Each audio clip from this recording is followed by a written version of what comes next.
जो लोग बुद्धिमान हैं वह यह जानते हैं कि शब्द हथियार की तरह होते हैं जिनसे किसी को भी बचाया जा सकता है या किसी को भी मारा जा सकता है। अब आप सोच रहे होंगे कि शब्दों से किसी को मारा कैसे जा सकता है, तो जरा सोचिए। ज्यादातर आत्महत्याओं के पीछे किसका कारण होता है? किसी के पति ने कुछ कहा, किसी के पिता ने कुछ कहा और उन लोगों ने आत्महत्या कर ली। यह आत्महत्या किसके कारण हुई? वह पीड़ित के मन को इतना दुखी कर गए कि उसके मन से वह दुख सहना और ज्यादा बर्दाश्त करना नामुमकिन हो गया और इसी वजह से उन्होंने आत्महत्या कर ली। ऐसे ही आपके शब्द किसी को नया जीवन प्रदान कर सकते हैं। जब कोई आदमी उदास होता है या दुखी होता है तो आपके शब्द उसमें एक नया जोश, एक नया उत्साह भर सकते हैं और एक हारा हुआ आदमी अपने जीवन में एक नई शुरुआत कर सकता है, सिर्फ शब्दों के माध्यम से, हमारी वाणी के माध्यम से। तो अब तक आप ये तो समझ ही गए होंगे कि हमारे शब्द हमारे जीवन को किस तरह निर्धारित करते हैं। शब्दों में कितनी ताकत होती है और किसी से बात करते वक्त हमें कितनी सावधानी से अपने शब्द बोलने चाहिए। आज जो बौद्ध कहानी मैं आपको सुनाने वाला हूँ उसमें आपको सीधे तौर पर कुछ ऐसे तरीके पता चलेंगे, कुछ ऐसी परिस्थितियाँ पता चलेगी जहाँ पर आपको हमेशा चुप रहना चाहिए। कुछ परिस्थितियों में अगर आप कुछ नहीं बोलेंगे तो वही आपके लिए सबसे ज़्यादा बेहतर होगा। इससे पहले कि आप इस कहानी में खो जाएं, इस चैनल को सब्सक्राइब जरूर कर लें। तो चलिए कहानी शुरू करते हैं। एक बार की बात है, एक युवा लड़का एक बार एक बौद्ध भिक्षु के पास पहुंचा। वह काफी परेशान लग रहा था और उसने बौद्ध भिक्षु से जाकर पूछा कि हे महात्मा, मैं अपने आप से परेशान हूँ, अपने आप से दुखी हूँ। बाहरी रूप से मुझे कोई दुख नहीं है, मैं धन धान्य संपन्न हूँ, मुझे कोई शारीरिक रोग भी नहीं है, लेकिन मैं खुद से परेशान रहता हूँ, अपने मन से परेशान रहता हूँ। अक्सर मेरी बातों को मेरा कोई भी दोस्त गंभीरता से नहीं लेता है और ना ही मेरे परिवार के लोग मेरी किसी बात को गंभीरता से लेते हैं। मैं जो कुछ भी सलाह देता हूँ या तो वह उसे मजाक में उड़ा देते हैं या फिर उसे गंभीरता से लेते ही नहीं है। मेरी बातों को कोई गंभीरता से क्यों नहीं लेता है? क्यों मेरी बातों पर कोई अमल नहीं करता? क्यों मेरी बातों में कोई रुचि नहीं दिखाता? क्या कारण है? कृपया मुझे बताने का कष्ट करें और मेरे मन के इस दुख को दूर करें। यह सुनकर बौद्ध भिक्षु ने कहा कि आज सुबह मैं चालित ध्यान करके वापस आ रहा था। रास्ते में कुछ कौवे काव काव कर रहे थे और वहीं पर जब मैं चलता हुआ कुछ दूर आया तो मुझे एक मोर की मधुर आवाज सुनाई दी। यह सुनकर अचानक मेरे मन में ख्याल आया कि कौवे कितना काव काव करते हैं, कितना बोलते रहते हैं, लेकिन कोई भी प्राणी कौवे की आवाज को पसंद नहीं करता। मोर हमेशा सही परिस्थिति के हिसाब से बोलता है। जब भी बारिश होने वाली होती है और बादल गरजते हैं और बारिश होने की आशंका होती है, ऐसे में मोर अपनी मधुर आवाज में गाता है जो सभी को प्रिय होता है, सभी को अच्छा लगता है। ऐसे ही अगर इंसान सही परिस्थिति के हिसाब से सही शब्द बोले, सही वाणी बोले, तो वही वाणी दूसरों के लिए संगीत हो जाती है, संगीत बन जाती है और दूसरे लोग तुमसे सम्मोहित हो जाते हैं और वहीं पर तुम्हें सब लोग गंभीरता से लेने लगते हैं। और दूसरी तरफ अगर तुम यूं ही बेफिजूल ऐसे ही बोलते रहते हो, बिना किसी बात के बोले चले जाते हो, तो फिर तुम्हें कोई गंभीरता से नहीं लेता। तुम उस कौवे की भांति हो जाते हो जिसकी वाणी कोई पसंद नहीं करता और बाद में तुम्हें दुख होता है कि तुम्हें कोई गंभीरता से क्यों नहीं लेता। इसीलिए अपने शब्दों को बेहद बुद्धिमानी के साथ इस्तेमाल करना सीखो। अगर तुम नहीं सीखोगा तो समाज में तुम्हें कोई सम्मान या कोई गंभीरता से नहीं लेगा। यह सुनकर वह युवा लड़का बोला कि हे महात्मा, मैं जानता हूं कि मैं ज्यादा बोलने की बीमारी से ग्रस्त हूं, मुझे इतना नहीं बोलना चाहिए, लेकिन मैं अपने आप पर काबू नहीं रख पाता और ना ही मैं इतना बुद्धिमान हूं कि मैं अपने शब्दों को नाप तोल कर बोल सकूं। मैं तो किसी से बात करते वक्त इतना सोचता भी नहीं कि मुझे अपने शब्द किस तरह इस्तेमाल करने हैं। कृपया करके कुछ ऐसी परिस्थितियां बता दीजिए जहां पर मुझे कम बोलना है या फिर बोलना ही नहीं है, हमेशा चुप रहना है। अगर आप मेरा ऐसे मार्गदर्शन कर सकते हैं तो मेरा जीवन आसान हो जाएगा और मुझे ज्यादा दिमाग या अपनी बुद्धि लगाने की भी जरूरत नहीं पड़ेगी। यह सुनकर बौद्ध भिक्षु ने मुस्कुराते हुए कहा कि बेटा, वैसे तो इंसान को हर परिस्थिति में सोच समझकर ही बोलना चाहिए, लेकिन अगर वह हमेशा होश में नहीं रह पाता है, ध्यान में नहीं रह पाता है, मैं तुम्हारे दैनिक जीवन की कुछ ऐसी परिस्थितियां बता रहा हूं जहां पर हमें हमेशा चुप रहना है। अगर तुम ऐसी जगहों पर कुछ बोलोगे तो तुम्हारा अपमान ही होगा या फिर तुम्हें कोई गंभीरता से नहीं लेगा। सबसे पहली जगह है, या यूं कहे ऐसी परिस्थिति जहां पर इंसान को हमेशा चुप रहना चाहिए, वो है जब किसी ऐसे विषय के बारे में बातचीत हो रही हो जिसके बारे में आपको कोई जानकारी ही नहीं है। तो ऐसी परिस्थिति में व्यर्थ में बीच में टान अड़ाना, व्यर्थ का ज्ञान देना, आपको कुछ पता नहीं है लेकिन फिर भी आप अपना ज्ञान देने के लिए उत्सुक हैं, तो ऐसी जगह पर आपका अपमान ही होगा।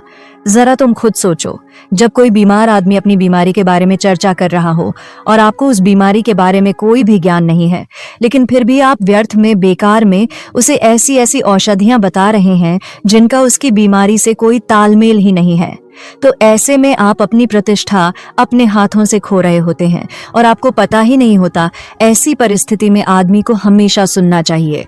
ध्यान से सुनना भी एक कला होती है। अगर आप सुनने का दिखावा करेंगे तो कहीं ना कहीं सामने वाले आदमी को यह एहसास हो जाता है कि यह मेरी बात पूरे ध्यान से नहीं सुन रहा है। इसीलिए जब आपको किसी विषय के बारे में पूरी तरह से जानकारी ना हो तो वहां पर केवल अपने कान लगाना ही ज्यादा महत्वपूर्ण होता है, ज्यादा जरूरी होता है। आप उस इंसान की बातें ध्यान से सुन सकते हैं और इसी बीच आप दोनों के बीच एक संबंध पैदा होगा और वह संबंध सच्चा होगा क्योंकि आपने उसके बात को बड़े ही ध्यान से सुना है और इस बात का पता सामने वाले को भी होता है। तो हम बिना कुछ बोले सिर्फ सुनने मात्र से किसी को अपना मित्र बना सकते हैं। इस बात को हमेशा ध्यान में रखना। दूसरी जगह जहां इंसान को हमेशा चुप रहना चाहिए, बस यह खाना खाते समय खाना इंसान को हमेशा चुप रहकर खाना चाहिए, मौन रहकर खाना चाहिए। महात्मा बुद्ध और उनके भिक्षु हमेशा चुप रहकर भोजन करते हैं, शांत भाव से भोजन करते हैं, परिपूर्ण होकर भोजन करते हैं, पूरी तरह से करते हैं, एक एक टुकड़े का स्वाद लेकर भोजन करते हैं। और ऐसा भोजन जब आपके शरीर में पहुंचता है तो वह आपके अंग अंग तक ऊर्जा पहुंचाता है। अक्सर हम भोजन करते वक्त कुछ ना कुछ बोलते रहते हैं, कुछ ना कुछ सुनते रहते हैं, लेकिन मौन रहकर पूरा स्वाद लेकर उस भोजन को कभी नहीं करते।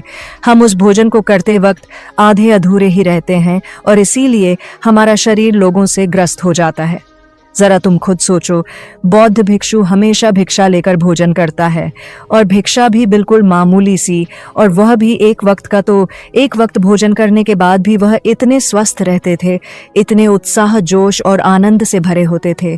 और हम तो इतना खाना खाते हैं, इतनी सारी भोजन की सामग्री हमारे लिए उपलब्ध होती है, लेकिन हमारे शरीर में कोई ऊर्जा नहीं होती।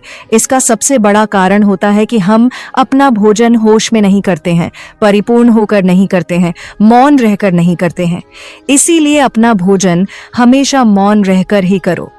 तीसरी जगह जहां पर अगर आपने चुप रहना सीख लिया तो इसका मतलब यह है कि आपने अपने ऊपर विजय हासिल कर ली।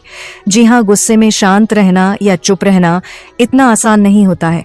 अक्सर हम गुस्से से भरकर कुछ ऐसे शब्द या अपशब्द बोल जाते हैं जिसका पछतावा हमें हमेशा रहता है, लेकिन जुबान से निकला हुआ शब्द वापस नहीं हो सकता, उस शब्द को मिटाया भी नहीं जा सकता। अब वह जिंदगी भर हमारे दामन से जुड़ चुका है और वह गुस्से में बोला गया अब शब्द हमारे मन को समय समय पर बेचैन करता रहता है, दुखी करता रहता है। लेकिन गुस्से के वक्त चुप रहना सीखना भी एक बहुत बड़ी कला होती है। गुस्से में आदमी का अपने ऊपर काबू कहाँ रहता है, अपनी इंद्रियों को वश में कहाँ रख पाता है। इसीलिए इस कला को आप तभी सीख सकते हैं जब आप गुस्सा भी होश में रहकर कर पाएं। जब भी आपको गुस्सा आए, आपके दिमाग में सिर्फ एक ही बात आए कि मुझे चुप रहना है, मुझे किसी से कुछ गाली गलौज नहीं करना है, किसी को कोई अपशब्द नहीं बोलना है। और जब यह विचार गुस्से के साथ जुड़ जाता है और धीरे धीरे यह आदत बन जाता है तो आप अपने गुस्से को भी काबू में करना सीख जाते हैं। जब भी कभी गुस्सा आए तो किसी को कुछ बोलने की बजाय कुछ शारीरिक व्यायाम करना शुरू कर दो। उछलना, भागना, दौड़ना, जिम करना, कुछ भी आप ऐसा व्यायाम कर सकते हो जिसमें आपका शरीर थक जाए। आप पाएंगे कि जब आपका शरीर थक जाता है तो आपका मन भी शांत हो जाता है। आपने उस गुस्से की ऊर्जा को एक सकारात्मक रूप दे दिया और यही बुद्धिमान व्यक्ति की पहचान होती है, जो दूसरों के तानों से भी अपना घर बना लेता है, अपनी कामयाबी के रास्ते निकाल लेता है। वही सच में बुद्धिमान आदमी है जो जहर को भी दवा बनाकर इस्तेमाल करना सीख जाए। वही असली बुद्धिमान होता है। चौथी जगह, जहां आप चुप रहेंगे तो आपके लिए वही सबसे ज्यादा बेहतर होगा। जब चार लोग आपस में बैठकर बातें कर रहे हो, कोई बैठक कर रहे हो, तो वहां पर जब चार लोग बात कर रहे होते हैं तो चारों लोग एक साथ तो बात कर नहीं सकते। एक बार में एक व्यक्ति बोलेगा और तीन सुनेंगे, तभी वो बैठक कामयाब हो पाएगी, तभी वो चर्चा सही रूप में आगे बढ़ पाएगी। लेकिन अगर कोई आदमी ऐसा बैठा हुआ है जो बीच में ही दूसरे की बात काटकर अपनी बात को ऊपर रखना चाहता है, तो ऐसे में वह चर्चा या वह बैठक आपको कहीं नहीं पहुंचाएगी और चारों लोगों के बीच आप सबसे मूर्ख कहलाओगे। अगर आपको अपनी बात कहनी है तो सामने वाले को अपनी बात पूरा करने दो, उसके बाद अपने विचार रखो। यही एक भद्र पुरुष या फिर कहे अच्छे आदमी की पहचान होती है। और आखिरी जगह, अगर हमारे माता पिता हमें कुछ कह देते हैं, हमारे बड़े बुजुर्ग हमें किसी बात पर डांट देते हैं या हमें थप्पड़ भी मार देते हैं, तो ऐसी जगहों पर आपका चुप रहना ही उनके प्रति सम्मान दिखाएगा, उनके प्रति आदर का भाव व्यक्त होगा।